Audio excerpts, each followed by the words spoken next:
अस्सलाम वालेकुम रहमतुल्लाहि वबरकातुहू। मेरी यूट्यूब फ्रेंड्स एंड फैमिली, कैसे हैं आप सब? उम्मीद करती हूँ आप सब खैर खैरियत से होंगे, ईमान और तकवा की बेहतरीन हालतों में होंगे। अल्लाह ताला से दुआ, अल्लाह ताला हमारे वक्त में, हमारी सलाहियतों में, हमारी ज़िंदगी में बरकत पैदा कर दे। इसी खूबसूरत की दुआ के साथ हम चलेंगे अपनी रेसिपी की तरफ, जो कि है सबकी फेवरेट यखनी पुलाव। आज हम बना रहे हैं बीफ यखनी पुलाव। उसके लिए हमने लिया है 1 kg बीफ, और हमने इसके लिए 1.5 kg राइस लिए हैं, जिन्हें हमने जो है ना भिगो दिया है। 1 लीटर हमने पानी लिया, भी ज़रूरत पड़ेगी तो मोड़ डालेंगे। जैसा कि हमें पता है कि हम घरों में गिलास या मग किसी सूरत में जो है ना नाप के चावल लेते हैं, तो मैं ले रही हूँ 4 गिलास चावल। तो उस हिसाब से अगर 8 गिलास पानी है तो मैं उसमें 7.25 साढ़े 7 गिलास पानी डालती हूँ। थोड़ा कम रखती हूँ ताकि चावल निखर के बगैर, हम इक्वल पानी रखते हैं तो उनका जो है ना थोड़ा सा नरम होने का खदशा होता है। तो अभी मैंने 1 लीटर पानी ही लिया जग में, बाद में ज़रूरत पड़ेगी तो मैं और ले लूँगी। ये मैंने यखनी के लिए लिए।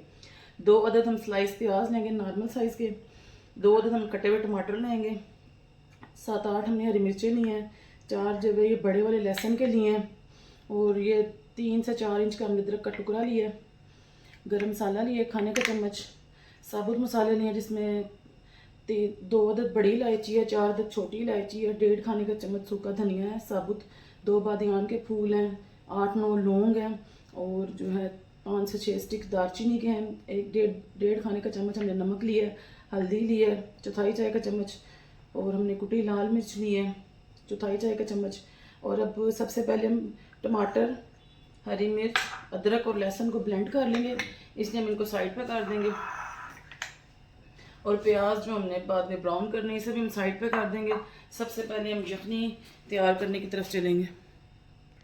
कुकर लेंगे, कुकर में हम यखनी निकाल लेंगे, क्योंकि हमारे पास इतना टाइम नहीं होता और गैस भी इतनी देर नहीं ठहरती है कि हम 3-3 घंटे इसको गलाएं और यखनी निकालें इसकी। ये हमने इसमें जो है अपना बीफ डाल दिया, इसमें हम अपना पानी डालेंगे। बीफ को अच्छे तरीके से आपने पहले धो लेना है। अभी हम 1 लीटर पानी डाल देंगे, और बाद में हम यखनी को माप लेंगे। ये डालेंगे, अब इसमें ये साबुत मसाले डाल देंगे, अपना नमक डाल देंगे, और यखनी निकालने के लिए रख देंगे। बाकी मसाले हम पुलाव में यूज़ करेंगे। और ये जो है ना बीफ कम से कम ये आधे घंटे से 35 मिनट लेता है। जैसे कि मैंने आपको बताया था कल की रेसिपी में कि मटन 20 मिनट में गल जाता है, तो बीफ को कम से कम आधा घंटा या 35 मिनट लगते हैं गलने के लिए। हम इसको गलाएंगे और फिर आगे का काम शुरू करेंगे। हाँ जी, अल्हम्दुलिल्लाह बीफ हमारा 35 मिनट में बिल्कुल टेंडर हो गया, गल गया। और इसकी यखनी को हमने स्टेन कर लिया है, क्योंकि जो है ना साबुत मसाले हमने निकाले हैं, बच्चों के मुंह में आते हैं तो वो फिर निकालते हैं उसको बाहर, इसलिए हमने स्टेन कर लिया। उसकी खुशबू और जायका तो हमारी यखनी में आ गया, और गोश्त भी हमारा गल गया। हम आगे की तरफ बढ़ेंगे। अब हमने पतीला लिया और उसमें हमने 1.25 प्याली ऑयल डाला। जैसे कि मैं आपको हर दफ़ा बताती हूँ कि हमारे चावलों के निखरने का जो है निसार है इस बात पे कि हमने ऑयल इसमें कम नहीं डालना, ऑयल हमने इसमें खुला डालना है, तभी हमारे चावल निखरेंगे। इसमें हम प्याज डालेंगे स्लाइस किए हुए। इन प्याज़ों को हमने लाइट ब्राउन करना। डार्क ब्राउन प्याज जो है ना मैं पसंद नहीं करती हूँ, क्योंकि एक तो उससे कलर बहुत डार्क आता है, दूसरा वो जो है ना वो बहुत ज़्यादा प्यास लगाते हैं गर्मी के मौसम में, तो लाइट कलर के चावल मैं पसंद करती हूँ। ये देखें जी, मुझे प्याज़ों का बस इतना सा कलर पसंद है। और अब इसमें मैं ब्लेंड किए हुए टमाटर, अदरक, लहसुन और हरी मिर्च का पेस्ट डाल दूँगी। इसको इसमें डाल देंगे और अच्छी तरह मिक्स करेंगे। अब हम इसमें अपना बीफ ऐड करेंगे और बाकी का मसाला जात ऐड करेंगे। कुटी लाल मिर्च, सूखा धनिया पिसा हुआ, गरम मसाला,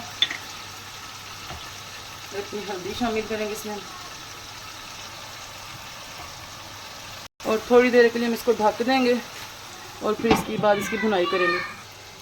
अब हम इसकी भुनाई कर लेंगे। कई लोग इस स्टेज पे ना बिरयानी मसाले या कुछ डालते हैं, वो मुझे पसंद नहीं है, क्योंकि जब हम इसमें बिरयानी मसाले या कुछ और डाल दें तो जो यखनी की स्मेल होती है वो ख़त्म हो जाती है। और यखनी पुलाव में अगर यखनी का टेस्ट ना आए तो फिर वो यखनी पुलाव कैसे। गोश्त हमारा बहुत अच्छे तरीके से भून चुका है और इसने ऑयल रिलीज़ कर दिया। अब हम इसमें अपनी यखनी डालेंगे जो हमने मेजर करके रखी हुई है। यखनी हमने इसमें शामिल कर दी। अब जैसे इसको थोड़ा सा बॉयल आने लगेगा तो हम इसमें चावल शामिल करेंगे। इस स्टेज पे आप अपना नमक चेक कर सकते हैं, अगर आपको नमक कम लगे या कुछ भी कम लगे, क्योंकि इसके बाद अगर आप डालेंगे तो एक तो वो चावल में मिक्स नहीं होगा, और दूसरा ये है कि वो उसका कच्चापन आएगा। जितने हमारा पानी बॉइलिंग स्टेज पे आता है हम इससे थोड़ा सा रायता तैयार कर लेंगे। हम लेंगे 1/2 कप, यानी 250 ग्राम हम लेंगे। इसमें अपनी ग्रीन चटनी ऐड करेंगे, 2 खाने के चम्मच, 1 चाय का चम्मच हम इसमें नमक ऐड करेंगे। इसको मिक्स करेंगे। इसमें हम अपने कटे हुए प्याज शामिल करेंगे। ये मैंने 2 प्याज बारीक काट लिए हैं और ये मैंने इसमें बूंदी भी कोई भी डालेंगे।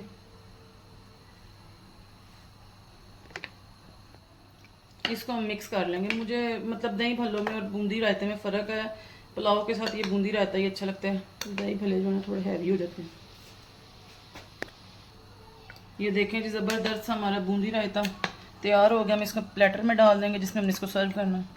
तो ये देखें जितनी देर में हमारा पानी भी बबलिंग स्टेज पे आ गया, हम इसमें अपने राइस ऐड करेंगे। ये देखें जी, पानी हमने ऐड कर दिया और इसकी निशानी ये भी होती है कि चावल इसमें अच्छे तरीके से डिप हो रहे हैं। हमने 3 अगर लिए थे बाउल चावलों के, तो हमने इसमें तकरीबन 5.5 बाउल पानी डाला और अब हम इसको पकने के लिए छोड़ देंगे। ये देखें जी, अब ये बिल्कुल दम वाली स्टेज पे आ गए। यहाँ पे मुझे नमक थोड़ा सा कम लगा था, मैंने इसमें 1 चाय का चम्मच नमक और डाला और अब हम इसको दम पे रख देंगे। और दम पे रखते हुए हम आपको टिप देंगे। दम देते वक्त हम इसमें 1 टेबल स्पून ज़ीरा और थोड़ा सा गरम मसाला इनको मिक्स करके इसका दम देंगे। इससे इतनी ज़बरदस्त इसकी देगी खुशबू आएगी ना जब आप दम खोलेंगे।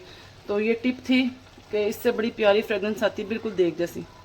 अब हम इसको 15 से 20 मिनट के लिए ढक कर दम दे देंगे। जितनी देर में हमारे चावलों को दम लग रहा है मैं आपको दिखाऊंगी। जैसे कि मैंने आपको चिकन मंचूरियन की रेसिपी में दिखाया था कि हमने इनसे एक ड्रेस मंगवाया था, आज मैंने एक और ड्रेस मंगवाई। ऑनेस्ट रिव्यू है। मैं कोई इतनी फेमस अभी यूट्यूबर नहीं हूँ और मेरा न्यू चैनल है कि मुझे पी आ रहा है, ऐसा कोई सिलसिला नहीं है।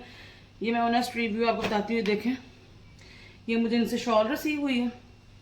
ये फुल शॉल है, ऑल ओवर कढ़ाई वर्क है इसमें और ये इसके साइड पे टसल्स हैं। ये देखें इसके टसल्स हैं। ये इसके फ्रंट है शर्ट का। ये ट्राउज़र है। ये इनका इसका पल्टा है। ये इसके गले का पैच है, ज़बरदस्त किस्म का। ये घेरे का पैच है, आप घेरे पे लगवाएं या बाजू पे लगवाएं। और ये इसके स्लीव्स हैं। मुझे इतना ज़बरदस्त इनका रिजल्ट लगा ना पहले सूट का ही, तो मैं रह नहीं सकी सेकंड सूट ऑर्डर करने से। और देखें जैसे ये पिक्चर में बना हुआ है वैसे ही बिल्कुल। और इसकी 900 प्राइस है और ये ऑफ में इस टाइम 5000 का ये दे रहे हैं। तो मैंने तो इस मौके को अवेल किया, जब पहले एक मंगवाया था तो दूसरा भी मंगवा लिया। और अगर आप चाहते हैं तो मैं डिस्क्रिप्शन में इनका नंबर दे दूँगी, आप इनसे रब्ता करके ले सकते हैं। बहुत ज़बरदस्त स्टफ़ है, विंटर का है, धनक स्टफ़ है और ये बहुत ज़बरदस्त है। मुझे तो पहले सूट से इसका स्टफ़ इतना पसंद आया था तो मैंने सेकंड ऑर्डर कर दिया। और अगर आपको भी अच्छा लगे तो आप ज़रूर ऑर्डर करें इन ड्रेसेस को और इस मौके से फ़ायदा उठाएं। 5000 में आपको इतना ज़बरदस्त सूट मिल रहा है, ऑल ओवर कढ़ाई शॉल के साथ और बहुत ही बारीकी के साथ नफीस शॉल और नफीस कढ़ाई हुई हुई है। अब हमने चूल्हा बंद कर दिया, हमारे चावलों को दम लग गया। अब देखें कैसे एक एक दाना निखरा हुआ है। अब हम इसका उलट पलट के जो है ना चावलों को फिर डिश आउट करेंगे।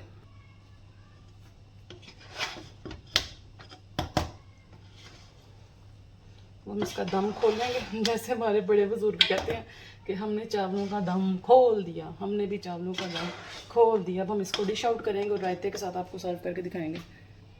ये देखिए जी, हमारा ज़बरदस्त यखनी पुलाव विद बूंदी रायता तैयार है। उम्मीद है आपको हमारी रेसिपी पसंद आई होगी। अगर आपको पसंद आई है तो लाइक करें, शेयर करें और सब्सक्राइब करें ताकि हमारी हर आने वाली नई वीडियो आपको मिल सके। और अगर आपको कोई कमी लगे तो वो भी बताएं और अगर आपको कुछ पसंद आए और आप क्या मज़ीद सीखना चाहते हैं वो भी हमें बताएं। और लास्ट टाइम किसी ने कमेंट किया था चिकन बिरयानी में चिकन तो नज़र ही नहीं आ रहा, तो इस दफ़ा बीफ को मैंने ऊपर सजा दिया है ताकि आपको नज़र आए। ज़रूरी नहीं होता कि अगर आपको कोई चीज़ नज़र नहीं आए तो वो उसमें शामिल नहीं है। उम्मीद करती हूँ आपको बहुत बहुत पसंद आएगी। इंशाल्लाह मिलते हैं आपके साथ नेक्स्ट रेसिपी में। अस्सलाम वालेकुम रहमतुल्लाहि व बरकातुहू।